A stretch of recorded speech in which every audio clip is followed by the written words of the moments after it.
In the small, unassuming town of Everwood, where the sun filtered through the trees lining its streets, lived Marianne Holloway, a woman defined by her faith. At 40, she was a tapestry of resilience and sorrow, her life recently frayed by loss. Her daughter had flown the nest, leaving her dwelling echoing with memories too precious to forget. Financial woes plagued her, stripping away her savings and repossessing her car, while the remnants of her late father's love, tucked away in a storage unit, faded into the past. Defeated, Marianne felt like a ghost of herself, drifting through life without direction.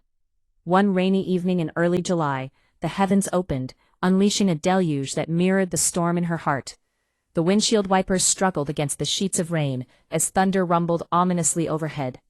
Marianne pulled over, her heart heavy, and bowed her head, whispering into the chaos, "Lord, I'm lost. I don't know where to go or what to do. If this place is where I'm meant to be, open the door. If not, close every door. And Lord, I need a good job. Not just any job, a good job."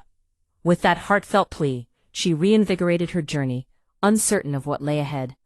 A few hours later, she found herself in Cedarville, North Carolina, visiting an old friend.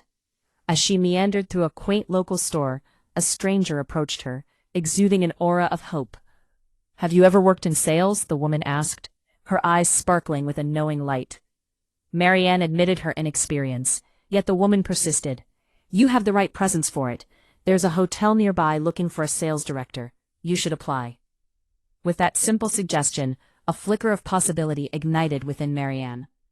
Marianne's heart raced as she applied, her fingers trembling over the keyboard. Days crawled by until finally, a call came in, beckoning her for an interview. She met Dorothy Langley, the general manager, who sat behind her desk like a fortress, polite yet distant. When hired, Marianne felt a rush of hope that quickly soured as Dorothy attempted to push her into a lesser role, one that diminished her potential. Drawing upon her resolve, Marianne stood firm, insisting on the responsibilities she had been promised. Reluctantly, Dorothy relented, and Marianne stepped into her new role with a mix of anxiety and anticipation. The work environment proved challenging from the onset. Dorothy's unpredictable temperament cast a long shadow over the staff, creating a toxic atmosphere where fear thrived. Yet grounded in her values, Marianne worked with unwavering integrity, arriving early and staying late, her dedication shining in her efforts to uplift the hotel. Gradually, the staff began to notice, their allegiance shifting toward the quiet woman who treated them with fairness and respect. As time passed, Marianne's competence became undeniable. Dorothy began delegating her responsibilities to Marianne, like a jaded queen surrendering her throne. Mr. Bennett, the hotel owner, took note of the transformations. Morale improved, sales flourished, and the once somber atmosphere began to shimmer with potential. Despite Dorothy's attempts to undermine her, Marianne remained steadfast, a beacon of patience and humility. Then came a breaking point. Dorothy, feeling the encroachment of her own insecurity, accused Marianne of disloyalty, even shoving her finger into Marianne's face during a confrontation. In that moment, something shifted within Marianne. Drawing breath, she summoned her courage, declaring, "Do not ever put your finger in my face again. I am an adult, and I am an employee here. You will treat me with respect." The words hung in the air, electrifying the room, and for a brief moment, Dorothy was taken aback, stunned by the resolve she never expected to see. Realizing the toxicity was too great to bear, Marianne took personal days, turning off her phone and work laptop, contemplating her next move. That night she dreamt of Dorothy appearing in her living room, only to vanish without a trace. In the silence of her heart, Marianne sensed a profound message: change was on the horizon.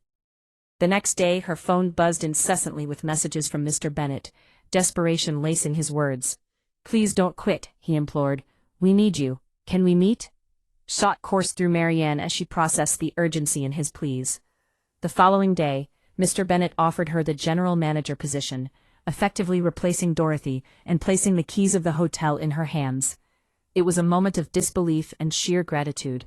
God had not only heard her prayer, but had opened the door wide, leading her toward a path of purpose she had never envisioned. Marianne embraced her new role with reverence and determination, aware of the weight of responsibility, but confident in divine guidance. Over the next several years, she thrived, purchasing her dream home with a view of the sprawling golf course, clearing her debts, and building a nest egg large enough to weather any storm.